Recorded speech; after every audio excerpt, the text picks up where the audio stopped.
नमस्कार। पाचन तंत्र के रोग, पाचन तंत्र की कमजोरी, आमाशय से रिलेटेड बीमारियां, छोटी आंत से रिलेटेड बीमारियां या फिर बड़ी आंत से रिलेटेड बीमारियां, चाहे वो गैस्ट्राइटिस हो, चाहे वो आईबीएस की समस्या हो, चाहे वो आईबीडी में क्रॉन्स डिसीज हो या अल्सरेटिव कोलाइटिस हो, आमाशय से रिलेटेड गैस्ट्राइटिस के साथ में जीईआरडी है, लेक्स एलियस है, जो आपका कार्डियक स्फिंक्टर है उसमें पेटुलस एलियस आ रहा है, या फिर रिफ्लक्स इसोफेजाइटिस आ रही है, या फिर हाइटल हर्निया आ रहा है। इन रोगों के होने का कारण क्या है? इन रोगों के होने के बाद ये रोग कौन से लक्षण देते हैं? आप कौन सी बीमारी है इसको किस तरीके से पहचान सकते हैं? और बीमारियों का परमानेंट सॉल्यूशन कैसे किया जा सकता है? ये सारी बातें जानने के लिए इस वीडियो में अंत तक बने रहें, क्योंकि आज हम इस वीडियो में बताने वाले हैं कि आपको पाचन तंत्र का कोई रोग हुआ है तो उस रोग को आप पूरे तरीके से लक्षणों से कैसे पहचान सकते हैं कि ये रोग कौन सा है, और आपका वो रोग आपके पाचन तंत्र के किस हिस्से को अफेक्ट करेगा। ये सारी बातें आप अच्छे तरीके से समझ सकते हैं यदि आप वीडियो में अंत तक बने रहेंगे।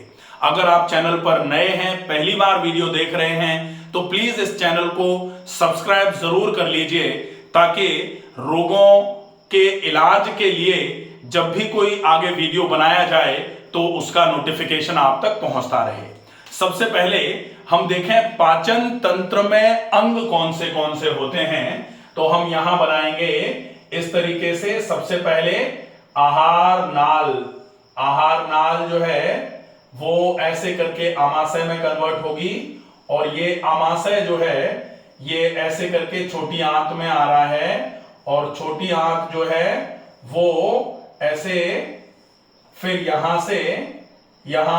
से बड़ी आंत में कंटिन्यू करेगी अपने आप को, और बड़ी आंत जो है वो ऐसे चल के यहां सिग्मोइड, कोलोन, रेक्टम और एनस। अब यहां हम देखें कि इस पाचन तंत्र के अंग क्या क्या है, तो ये तो हो जाएगा मुंह, ये हो जाएगा आहार नाल, और इस आहार नाल को हम ईसोफेगस के नाम से भी जानते हैं। ठीक है, यहां है, इसको बोलते हैं LES, लोअर इसोफेजियल स्फिंक्टर। इसको हम कार्डियक स्फिंक्टर भी बोलते हैं, तो और कार्डियक स्फिंक्टर हम यहां लिख देते हैं। ठीक है, ये हो जाएगा। इसको GE जंक्शन भी बोला जाता है। GE जंक्शन मतलब गैस्ट्रो इसोफेजियल जंक्शन। तो ये तीन नाम इसके हो जाएंगे, cardiac sphincter, lower oesophageal sphincter और GE जंक्शन। ठीक है, अब इसके बाद ये जो है इसको बोला जाता है स्टमक, जिसको हिंदी में आमाशय बोलते हैं, और इसको लैटिन में गैस्टर बोला जाता है। तो ये हो जाएगा आमाशय। इस आमाशय के बेसिकली तीन भाग होते हैं, पहला, दूसरा और ये तीसरा। तो इसको पहले भाग को बोलते हैं फंडस, दूसरे इसको बोला जाता है बॉडी और कॉर्पोरस, और ये तीसरा होता है, इसको बोलते हैं पाइलोरस। अब ये पाइलोरस जो है इसके दो भाग होते हैं, एक तो होता है एंट्रम और दूसरा होता है पाइलोरिक कैनाल, ये वाला जो हिस्सा है। अब पाइलोरिक कैनाल में यहां आके एक स्फिंक्टर होता है, चूंकि इसको पाइलोरस बोलते हैं तो इसको बोला जाता है पाइलोरिक स्फिंक्टर। पाइलोरिक स्फिंक्टर क्यों बोला जाएगा? क्योंकि ये पाइलोरस के पास में है, तो पाइलोरिक स्फिंक्टर हो गया ये। अब इस पाइलोरिक स्फिंक्टर के बाद में ये जो है इसको बोला जाता है डियोडिनम। ठीक है, तो ये स्मॉल इंटेस्टाइन हो गई पूरी। अब स्मॉल इंटेस्टाइन को हम यहां पर तीन भागों में विभाजित करेंगे, पहला डियोडिनम, दूसरा जेजुनम, तीसरा इलियम। ये अब आप कह सकते हैं कि ये आप क्यों पढ़ा रहे हो? ये पढ़ना नहीं है। पाचन तंत्र के रोगों से यदि कोई व्यक्ति ग्रसित है तो निश्चित ही वो बहुत ज्यादा सोचता है क्या हो गया है, कैसे होगा ठीक, उसके लिए एक बार ये पूरा समझ लो आप। अगर ये अच्छे तरीके से समझ लिया तो निश्चित ही ये मान लीजिए आपकी बीमारी का भय जो मन में बैठ गया है वो खत्म हो जाएगा। तो ये हो गया डियोडिनम, जैजुनम और इलियम। अब डियोडिनम कहां है? ये डियोडिनम हो गया, ये जैजुनम है और यहां से ये हो गया इलियम। ठीक है, तो छोटी आंत के 3 भाग, पहला वाला डियोडिनम, दूसरा वाला जैजुनम और तीसरा वाला इलियम। अब फिर यहां इलियोसिकल जंक्शन, ये तो इलियम हो गया और ये सीकम बड़ी आंत का ये वाला भाग, तो यहां क्या होगा? Ileocaecal junction. ठीक है, तो जंक्शन आप देखते जाओ, जंक्शन कितने आ रहे हैं? ये एक जंक्शन तो ये था, इसको क्या बोला था हमने? GE junction. ये कौन सा था? ये है पाइलोरस और डियोडिनम के बीच में। ठीक है, तो इसको बोलते हैं पाइलोरिक स्फिंक्टर। फिर एक जंक्शन ये आ गया, इसको बोला जाता है इलियोसिकल जंक्शन। ठीक है, इसके बाद जो जंक्शन आएगा वो सीधा ये आता है स्फिंक्टर, इसको बोला जाता है एनल स्फिंक्टर। ठीक है, एनल स्फिंक्टर मतलब एनस पर जो द्वार होता है वो। ठीक है, अब ये इलियोसिकल जंक्शन है तो ये सीकम हो गया, फिर ये असेंडिंग कोलोन हो जाएगा, ये फिर ट्रांसवर्स कोलोन हो जाएगा, ये डिसेंडिंग कोलोन हो जाएगा, ये एस बन रहा है इसलिए इसको सिग्मॉइड कोलोन बोला जाएगा, ये रेक्टम हो जाएगा यहां पर और ये हो जाएगा एनस। ठीक है, तो ये तो पाचन तंत्र के अंग हो गए। अब हम देखेंगे कि इन अंगों से रिलेटेड बीमारियां कौन सी हैं। तो आप एक एक बीमारी, पाचन तंत्र में जब भी कोई बीमारी होती है तो उसको डायग्नोस कैसे करते हैं, एक एक बीमारी को किस तरीके से डायग्नोस किया जा सकता है। डायग्नोसिस के 3 टूल हो सकते हैं। पहला एंडोस्कोपी, जो ऊपर से कैमरा डाल करके अमाशय तक, डियोडिनम तक देखा जाता है, जिससे इसको एंडोस्कोपी बोलते हैं। फिर दूसरा होता है कोलोनोस्कोपी, जिसमें एनस से कैमरा डाल करके आपके कोलोन को देखा जाता है, इसको बोला जाता है कोलोनोस्कोपी। तीसरा होता है जिसको सीटी स्कैन बोला जाएगा, CECT of abdomen. CT scan of abdomen ये बताता है आपके लिए कि आपकी पूरी की पूरी जो आंतें हैं उसमें कहां क्या दिक्कत आ रही है। और सीटी स्कैन का ही एक पहले वाला स्वरूप होता है जिसको सोनोग्राफी बोला जाता है।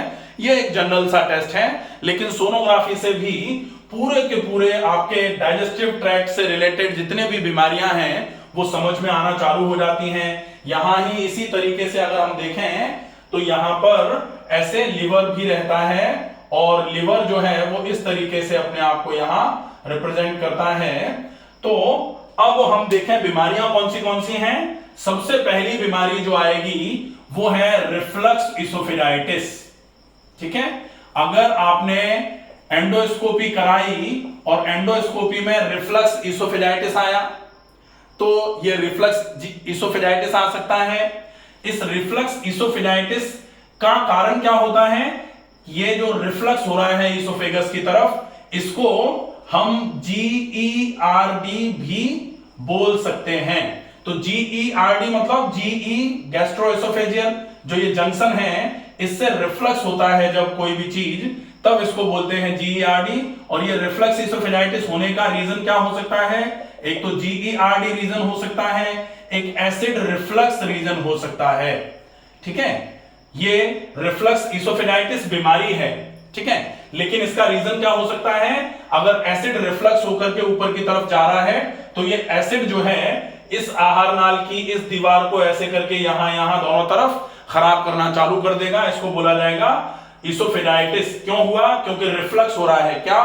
एसिड रिफ्लक्स हो रहा है। एसिड ऊपर की तरफ जाने की वजह से जो आहार नाल है इसकी दीवारें खराब होना चालू हो जाती हैं। तो एसिड रिफ्लक्स की वजह से GERD हुआ या आपको रिफ्लक्स इसोफेजाइटिस हो गया। ठीक है, इसको बैरेट्स इसोफेजाइटिस भी बोला जाता है। एंडोस्कोपी में इन नामों से लिखा जाएगा, बैरेट्स इसोफेजाइटिस भी नाम दिया जा सकता है।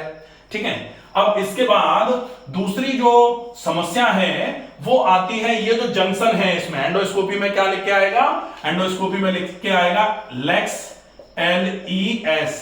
मतलब ये जो LES है, ये वाला जो स्फिंक्टर है लोअर इसोफेजियल, इसोफेगस के लोअर एंड पर जो स्फिंक्टर बना हुआ है, ये स्फिंक्टर कैसा हो जाता है? लेक्स ढीला हो जाता है, रिलैक्स हो जाता है, ढीला रहना चालू हो जाता है। इसको पेटुलस LES भी बोला जा सकता है। ठीक है, तो इसको पेटुलस LES भी बोला जा सकता है। तो एंडोस्कोपी में ये चीजें अगर लिखी हैं, इसका मतलब क्या है कि ये ढीला हुआ है। इसके ढीला होने का रीजन क्या है? ये ढीला हो गया है, इसके बहुत सारे रीजन होते हैं। तो जो है एलियस का लेक्स एलियस, ये पूरा का पूरा अलग से वीडियो बना रखा है लेक्स एलियस बाय डॉक्टर रमाकांत शर्मा। आप इसको देख के समझ सकते हैं कि ये ढीला क्यों होता है, ये ढीला हो जाता है तो सिम्टम्स क्या क्या आते हैं, और अगर वो सिम्टम्स आ रहे हैं तो मैनेज किस तरीके से किया जा सकता है। अब हम देखेंगे कि इसके अलावा और क्या प्रॉब्लम आती है। अब हम आते हैं गैस्ट्राइटिस पर। तो गैस्ट्राइटिस मतलब हो गया कि आमाशय जो है इसमें गैस्टर में इन्फ्लेमेशन। अब गैस्टर में इन्फ्लेमेशन तो ये तीन पार्ट हैं, फंडस, बॉडी जिसको कॉर्पोरस बोलते हैं, और पाइलोरस। पाइलोरस में एंट्रम आ गया। तो गैस्ट्राइटिस कितने टाइप की हो सकती है बेसिकली?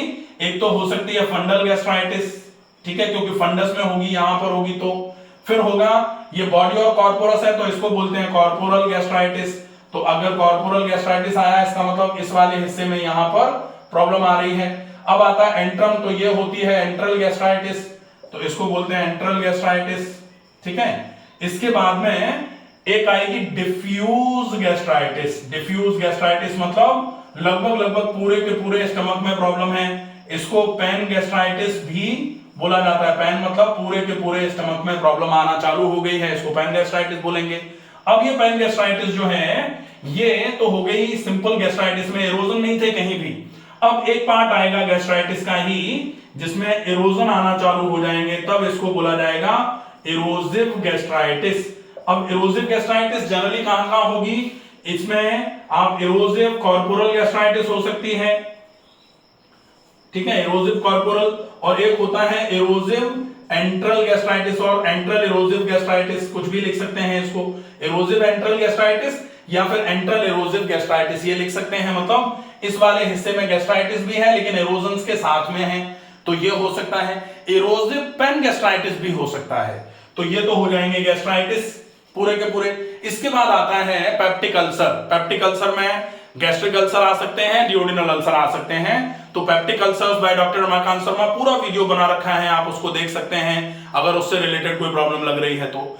इसके बाद जब हम नीचे बढ़ते हैं तब फिर प्लान चालू हो जाता है वो जिसमें आईबीएस और आईबीडी, ठीक है, आईबीएस और आईबीडी। तो यहां तक गैस्ट्राइटिस मतलब स्टमक से रिलेटेड प्रॉब्लम थी।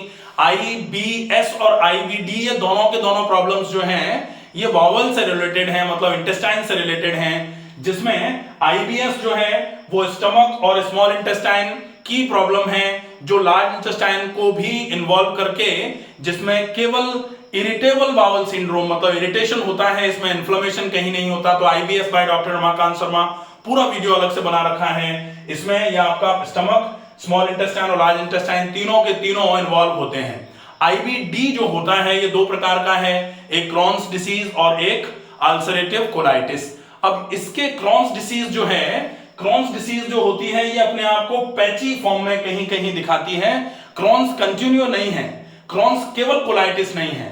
क्रॉन्स का मतलब एक तो क्रॉन्स जो है वो आपकी स्टमक को भी इन्वॉल्व कर सकती है जिसको गैस्ट्रोडियोडेनाइटिस बोला जाता है, मतलब स्टमक भी इन्वॉल्व है और डियोडिनम भी है। तो गैस्ट्रोडियोडेनाइटिस क्रॉन्स का ही एक टाइप है।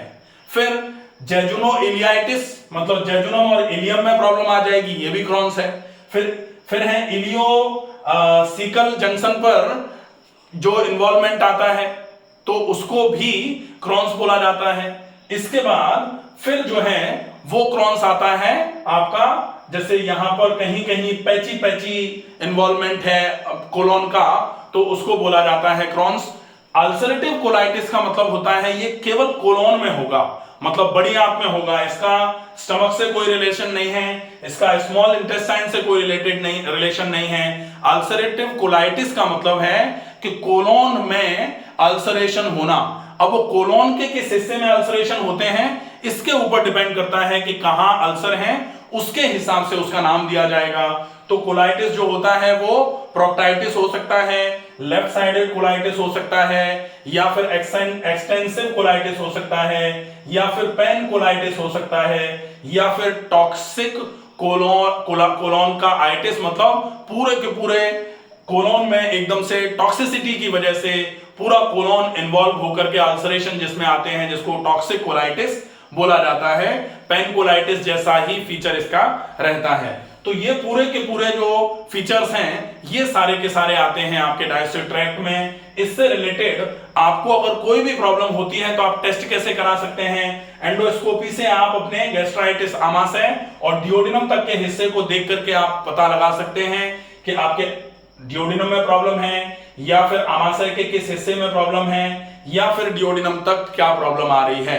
अगर आपके यहां कोई प्रॉब्लम नहीं है, इसके बाद भी आपको मोशन बार बार आ रहा है, आपको पेट में भारीपन लगता है, आपको कभी कभी अगर स्टूल के साथ ब्लड आ रहा है, तो फिर आपको कोलोनोस्कोपी कराने की जरूरत है। कोलोनोस्कोपी में अगर मान लो आपके रेक्टम पे प्रॉब्लम आ रही है या फिर इंटरनल हेमोरॉइड आ रहे हैं, आपके रेक्टम पर ही आ रहे हैं या एक्सटर्नल हेमोरॉइड हैं, वो तो आपको विजुअली वैसे भी दिख सकते हैं, मैनुअल आप एग्जामिनेशन कर सकते हैं।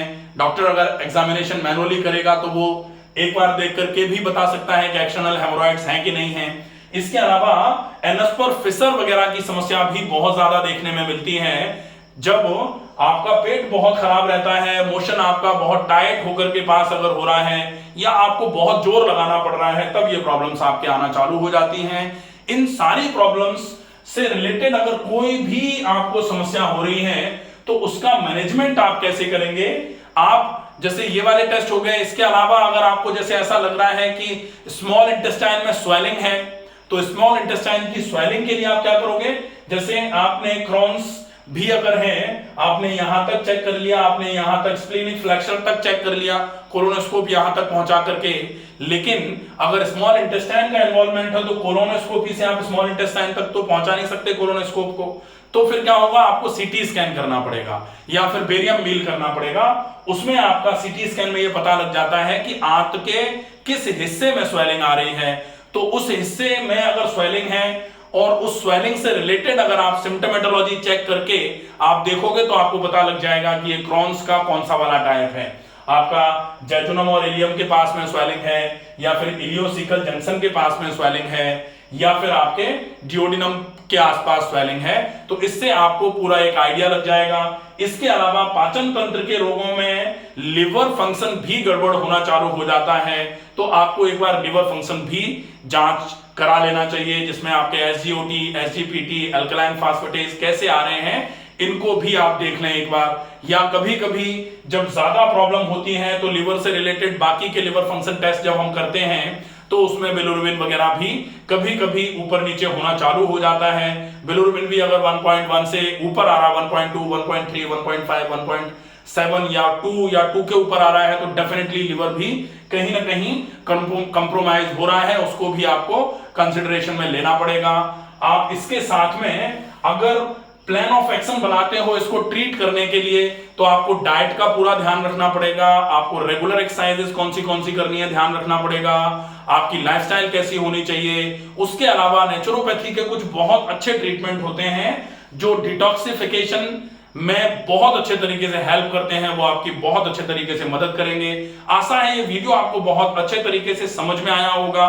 इन रोगों को आप अच्छे तरीके से समझ लो। ढंग से समझने के बाद आप ये कंफर्म करो कि ये वाली बीमारी है और उस बीमारी का ट्रीटमेंट आप किस तरीके से कर सकते हो, प्लान ऑफ एक्शन क्या होगा। इसके लिए आप मुझे कमेंट बॉक्स में अपने रिपोर्ट्स या तो भेज सकते हैं या फिर अगर आपको कोई प्रॉब्लम है तो आप कमेंट बॉक्स में लिख करके पूछ सकते हैं, आपके प्रश्नों का जवाब दिया जाएगा। स्वस्थ रहिए, सुरक्षित रहिए। अगर आपको ये वीडियो पसंद आए तो ज्यादा से ज्यादा लोगों तक इस वीडियो को पहुंचाएं, शेयर करें। स्वस्थ रहिए, सुरक्षित रहिए। धन्यवाद।